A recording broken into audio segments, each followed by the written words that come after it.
Welcome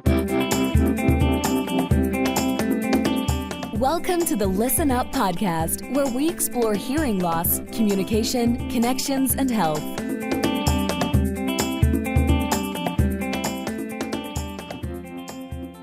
Hey everybody, Dr. Mark Sims here. I'm the host of the Listen Up podcast, where I feature top leaders in healthcare. This episode is brought to you by Listen Up Hearing Centers. I help patients to better treat their hearing loss so they can remain socially independent and better connected with friends and family. The reason I'm so passionate about hearing loss is I lost my brother Robbie twice. First to the hearing loss from radiation to his brain tumor, and then when he passed away. I'm the E of ENT. I only take care of ears. I've performed over 10,000 surgeries and taken care of many more with hearing loss. I'm the founder of Listen Up Hearing Centers and a book of the same name, Listen Up, A Physician's Guide to Effectively Treating Your Hearing Loss. If you want to learn more about that, go to listenuphearing.com. That's listenuphearing.com. Today, we have two guests. We have John and Chase Prieve. Chase has been on before, and they're here to talk about a new venture with a mobile platform called Just Talk. I'm not going to get too much into it because he can tell us how they went from their he's got multiple ventures, but how they went from one to this. So we'll use that as kind of what we'll talk about. John and Chase, welcome to the show. Mark, thank you so much for having me back on here today. Yes, my dad's on here with me as well. He is my co-founder and most importantly, my dad of our original venture, which is Hi There Solutions, which is video calling with real-time closed captioning, messaging, speech to text, text to speech, American Sign Language animated sticker emojis, and another feature called Just Talk, and that is a two-way speech to text chat board. We did start a venture a few weeks ago called Just Talk Solutions, and my dad has an incredible story about the impetus. So we're really excited and grateful to be here today. So tell us about it, John. Tell me now that Chase has kind of set the table. We talked about your other solution and where that came from. So tell me a little bit about this new venture. You bet, Mark. We have heard from our deaf and hard of hearing friends, influencers, advisors, all about the troubles that they have in just regular everyday activities. One of which happened to do with airline travel. So we, Chase and I, decided that I would do a little market research, and I booked a flight, LAX to San Diego. I put in my profile that I had a hearing loss, and I proceeded to go on to my flight. And you could probably imagine, maybe you cannot, but maybe your listeners can, exactly what kind of attention or resources I received from this particular airline. It was exactly zero. Right. So why ask if you're not going to help, right? Exactly. So I said, all right, well, let me try this again. And this time I'll book two segments. Denver, Phoenix, Phoenix, Denver on the first segment. And I do have a severe hearing loss, so it wasn't a stretch for me. I'm a bilateral hearing aid user. And so it was not a stretch for me to assume the role of a severe hard of hearing traveler. So I booked the flight. I had put into my profile that I have a hearing loss, and I'd like to understand from that particular airline what resources are available to me as a traveler. Well, they did a couple of things, this particular airline. They sent me an email and said, we are trying to call you.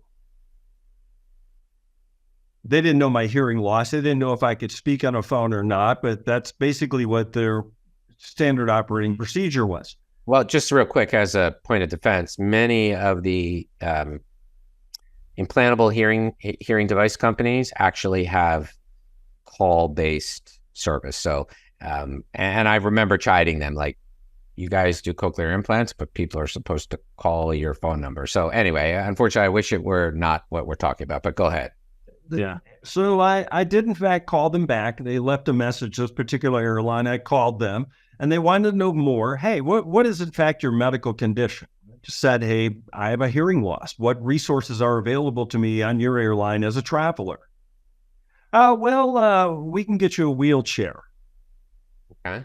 Okay. I said, well, you put your ear in the chair, right? Don't need a wheelchair. I think I can get to, I think I'm fine to, mobile on my own. They said, well, alternately, we can have someone walk you down to the gate. I said, okay, well, I know where the gate is. I think I can do fine. Okay, but I played along. I said, sure, let's have someone walk me down. But I said, look, can they sit with me? Because again, we've heard many stories from our deaf and hard of hearing friends who have said, I've been sitting at the gate. Nothing is captioned on the boards or anything else. Can't hear the announcements. Hearing people have a difficult time with the announcements for that matter as well. And they've missed flights, they've missed connections, etc. Yeah. So okay, how about if somebody comes down and sits with me? Oh, sure, we'll do that. Okay, so I show up at the Denver airport. I announce myself, and the airline takes me over to a contracted employee who's searching for my name on her iPad, cannot find it. Finally puts it down and pulls out a wheelchair. I said, well, again, I'll pass in the wheelchair. Why don't you just walk me down like we agreed upon? So she did, walked me to the gate. She left me there, told the gate agents, hey, have somebody come over and sit with Mr. Prieve here to listen for the announcement. Well, they promised they would. No one showed up. Finally, the plane was boarding, and they waved me over to get board early with the rest of the folks in wheelchairs. Okay, fine. I announced myself to the flight attendants. I showed my badge that I had a hearing loss, and I was offered a safety information brochure in Braille. Okay. So I said, okay, well, again, I don't have a visual impairment. I have a hearing impairment. What else can you do? And again, it was, crickets, basically nothing the rest of the flight. So on my return flight, I said to myself, okay, well, this time I'm going to assume the role of Big D, Big Deaf. I need to sign. I do not communicate. I cannot speak, etc. So show up at the airport. I announce myself, and they said, hey, it's going to be 1 hour before we can have an ASL interpreter over here to communicate with you on our behalf. And I'm pointing at my watch, my boarding pass, basically tick-tock, I don't have time, So they then pulled out a piece of scratch paper, and we began to communicate, sliding this cryptic set of scratch paper back and forth around if I needed any bags, flights on time, the gate, etc. And then they promptly walked me over to the wheelchair folks, and they pulled out a wheelchair for me again. I don't know what it is with these wheelchairs. I declined, got on the flight, and essentially, because I was previously assigned an exit row, you can't sit in an exit row if you're unable to communicate in safety instructions or for exiting, etc. But same thing, I was offered a safety information brochure in Braille. I told Chase the story that night when I got back home. The next morning, we formed our new venture called Just Talk Solutions. As we did further market research, we understand that there are some very powerful federal laws, legislations, et cetera, that under the Americans with Disabilities Act, Title III for the hospitality vertical, or the U.S. Department of Transportation, airline passengers with disabilities, Section 3, which says the airlines and airports need to be able to provide the same level of communication and information to passengers with disabilities, not just deaf or hard of hearing, but others as well, as they would for individuals who did not have a disability. So we strongly feel we've got some great identified verticals, that being in the travel industry, hotels, airlines, airports, then the hospitality industry, restaurants, then of course banking, healthcare, pharmacy, and mass consumer retailers, box stores, for example. Anywhere there is a customer service counter, because again, deaf and hard of hearing people do the same things that hearing people do. They open checkbooks, they pick up a prescription, they order in restaurants, they travel on airplanes. Right. And we just believe that we can bring a resource to these business ventures of something they do not have right now to improve the customer service experience within those business ventures for the deaf and hard of hearing. So that's our mission, and that's our why. Right. And so what does this mean? I mean, I get, you've got the market, right? So you're telling me you found a need. How are you going to, you have an application. Is it to get them? How's that going to work? So let's go back to your airline example. Yeah. Okay. So you identify yourself as hearing impaired. What would that experience look like with your application? Like, how is it going to be different? Not, obviously we don't want them to get you a wheelchair or a card in Braille. Right. So how are they how is that to work? In other words, what would you envision, like if you could do a Scooby-Doo moment and redo your air trip and now interject your app or your solutions, what would that be like? So, okay, you mark on the ticket or on the booking that you're hearing impaired. All right, where does it all integrate? So go ahead and tell me where they're going to interact with this, because this is kind of the answer, right? You're describing the struggle. So now help us to visualize the solution. You bet. So the solution would be days ahead of time, similar to I received an email that I put in my profile, I have a hearing loss. That same passenger should also receive an email. Oh, we understand you have a hearing loss. Well, guess what? We have partnered with this terrific company called Just Talk Solutions, and this is what you can expect at our airline. You can expect that when you show up at the airport, announce yourself to the ticket agent, and they will pull out a smartphone that will have loaded on it the Just Talk solution. So the first thing you're going to tell them is the way we communicate with you is for you to load our app. Dear passenger, John, you need to put this app on your phone first. No. The airlines. They're going to provide both sides. Yeah. So although we're not in the hardware business, we have a vendor that will supply hardware for us.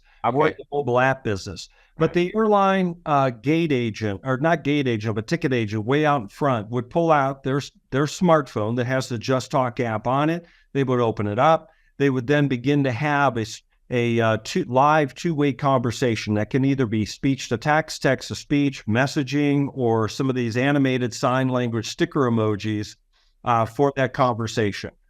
We see in generation 2, where the passenger is actually given that smartphone, and then they're allowed to use it as they transfer themselves through TSA if they have any communication that they need to have during the TSA security check. Then use it back in the airport, restaurants, bars, stores, etc. When you get to the gate, deaf or hard of hearing passenger, announce yourself to the gate agents, of course. You have the device to communicate back at the gate. And just prior to boarding, when you're showing your boarding pass, turn in that smartphone device, and then we'll run it back up front for the next passenger who's deaf or hard of hearing. That's how we see it working in a perfect world. But that email that the passenger should get several days ahead of time should have a wonderful, not a commercial, but basically a nice video as to this is what you can expect from this airline, how we're going to take care of and be inclusive and accessible for the deaf and hard of hearing community who travel and are in our care on our airline. And so using that scenario, the restaurants would have to have their hardware as well, correct? Correct.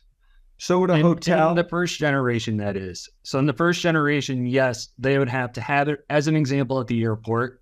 In generation 2, the airport essentially provides it for the customer. So it's not like each of these different locations has to go have their own app and hardware. We're seeing that progress down the future within the airlines, airport industries. Now, like my dad was saying with hotels, a little bit of a different experience. So in a hotel scenario, we see... Can I ask a question before we go there? Why not have the person put an app on their phone? Because the custody of the hardware will be a bit of a challenge. I mean, I don't know how much these third-party vendor devices are, but they're probably not cheap. So, that becomes one of the issues, right? The person who says, oh, I really like this, puts it in their pocket, gets on. I'm not trying to say people are bad, but, that's the risk, right? That somebody can get on the plane, take it, and it now becomes their new smartphone or whatever it is. So will there be a movement to that, do you think? So here's what we were thinking. Couple of things. First of all, these smartphone, we call them dumb smartphone devices. You'll only have the option to have the Just Talk solution app on it. Okay. We also will have the phones be Wi-Fi only. So if you take it off of Wi-Fi and you're in your car, you can't use it. Our third idea is it's kind of like a cleaning fee if you were smoking in a hotel room. They charge you $250. We would want to put the onus on the airlines to realize, oh, we never got our device back. Mm-hmm. We are now going to charge your credit card on file, this $250, but the airline is still going to make that apparent and very clear and transparent to the end user. So would there be any, I mean, I'm just riffing here. Could there be any role of you giving it to the passenger and then the airline provides a coupon that gives them 1 month's free and then you now have them enrolled on your app on a recurring basis? I like that idea. We have not thought of that before. I do like that for promotion. It's a nice idea. I like that a lot. In Gen 1, Because I think you're going to have more buy off if you can just say, you upload it, you bring it, we want to accommodate you. This is how we're accommodating you. And the beauty is we'll pay for it for 1 month. And then guess what? You can go use this where you land. You can use this with TSA. You can use this at your hotel. I mean, it seems like that's how you're going to get to be a more, because ultimately I could be wrong, but recurring subscriptions is probably going to be your best revenue generator. So it's, a initial loss leader for the sake of, I mean, frankly, you guys might consider giving them a 7-day trial for free for the airlines to hand out and then turn it into a chargeable thing. We like that a lot. Yeah. But less risk for the airline, right? Because the airline doesn't have to buy any hardware. Yeah. So our first business model is just all around basically the purchase of hardware by the vendor, by that business venture, hotel, airline, restaurant chain, et cetera, to place in their franchises, their gates, et cetera. And basically they have the Just Talk app downloaded on it for that Gen 1 conversation. Gen 2 or Gen 3 would be, to your point, look, let's allow the passenger the hardware in order to use it throughout their journey for a week or 30 days or something. They have the hardware, right? They all have a smartphone. I mean, remind me about your prior. It's an app, Yeah. is it? Correct. It is an app. Yeah. So we're assuming they have a smartphone, but maybe by then we don't have, that big traction on the B2C business to consumer side. We see the Hi There solution, our prior venture, as icing on the cake. The real dense part of the cake is the B2B licensing software. Now for you, with the coupon, that's perfect in terms of generating licensing, generating demand, generating market knowledge, validating our market fit, all that great stuff. Yeah. I mean, it's just, you're also looking for prominence, that you want it to be the go-to thing before somebody else tries to duplicate it. So, it's speed versus profitability. And that's obviously your decision. I mean, one of the things is, and so this is where this comes down to is right. So the ADA, you could correct me if I'm wrong, it requires accommodation. It doesn't require the accommodation that you necessarily want, right? Like, so for instance, some people, if you can't go up steps, a lot of people might want an elevator, but you can also put a ramp, right? Because a ramp. Right. And so it's not always the accommodation you want, it's the one that serves it. And so in some ways you're you're letting the hearing impaired person pick how the accommodation occurs. I mean, that's just me, because as much as your experience was poor, handwriting a note back and forth is accommodating their disability. Now, you might not like it, and it might not be the preferred way, but that is actually, and that's a lot cheaper than a dummy smartphone. Yeah, sure. What we're intending to do is essentially, Chase has done a great job the last month to identify our ADA compliance officers, DEI officers, et cetera, at these various business ventures. And then we'll begin to pitch them in terms of gathering letters of intent. Our pitch is essentially to those business ventures. It's essentially, hey, look, you probably don't want, let's put it this way, if you're Burger King, you don't want McDonald's to get a year head start on you. So it's playing one off the other, right? This airline's going to be sensitive. This one's not, right? Correct. So, we're at the end of the day, and for some of the customers we've spoken with already, business ventures, they agree with us. They don't want to be last to this. They want to be in the front of the line in terms of adopting some new technology. And here's the thing, Mark, this is not something that would cost airlines, hotels, franchises millions of dollars to implement, for example. This one's a very low cost, but highly effective, highly efficient, and produces a terrific customer experience where that venture can then partner with us on the marketing promotion side to say, we are deaf and hard of hearing friendly, we're inclusive. So remind me again, do you need 2 devices or 1 to use it? Just one. Yeah. Okay. So my other suggestion, so this is a business model suggestion, is to make it so when you use it in a hotel, you need two, the persons and then the hotels. And then you force the hotel to then buy the hardware, the license and all that, but the other people can take the app and use it wherever they want. And you can do that gating, right? Where two consumers get together, they can use it. But if you're at a Hilton, not to pick on them, then they need to use a licensed version, right? Agreed.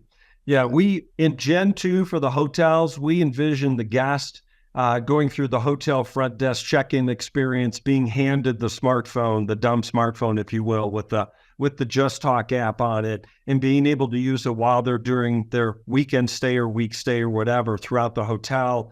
And then basically, once they are in the room, let's say they need something. Oh, geez, I need 2 foam pillows. I need some extra towels, like to get room service. So with the tech that we have in it, as opposed to they have to force them to pick a telephone up in the room or to come downstairs to place their service order or request, I should say. Essentially, we just see our app being able to be more of a two-way, almost like a walkie-talkie, if you will, between the front desk and the guest room for that particular guest. Again, improving the customer experience. We are deaf and hard of hearing friendly. Yeah. And you want to be first to this, not last in line in terms of adopting our tech versus some of your competitors. No, this is great stuff. Great stuff.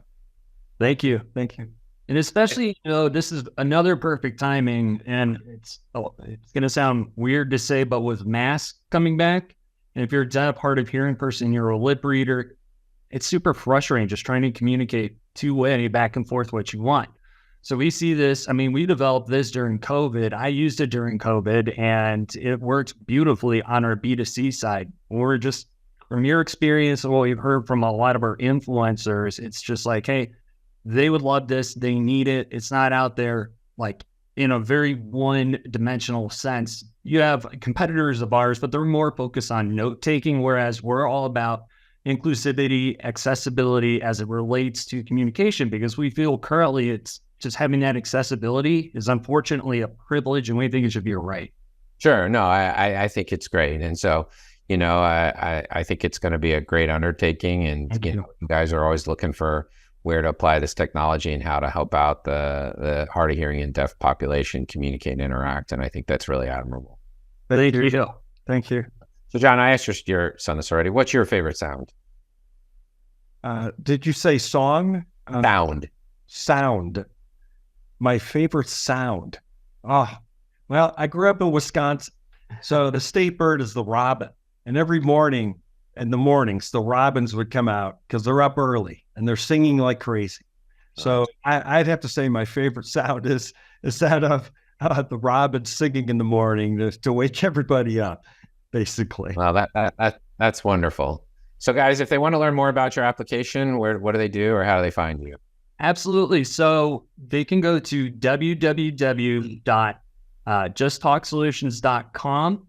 That'll have our social media sites on there. That is our placeholder website. They can also follow us on LinkedIn at Chase, CHASE, T, Prieve, P as in Paul, RIEVE. Very good. John, same for you. Get you through Chase, I suspect. That's right. Same thing. I've got a LinkedIn account as well for our business. Is John, middle initial H for Henry. John H. Prieve. And then, of course, our websites and social sites as well, so that they can follow. So this is John and Chase Prieve from Just Talk and Solutions, and they're announcing the expansion of their product and their market. And so thanks for coming on. This has been great. Thanks for sharing with us. Awesome. Thank you, Mark. We'll catch you later. Thanks. Thanks for tuning in to the Listen Up podcast. We'll see you again next time, and be sure to click subscribe to get updates on future episodes.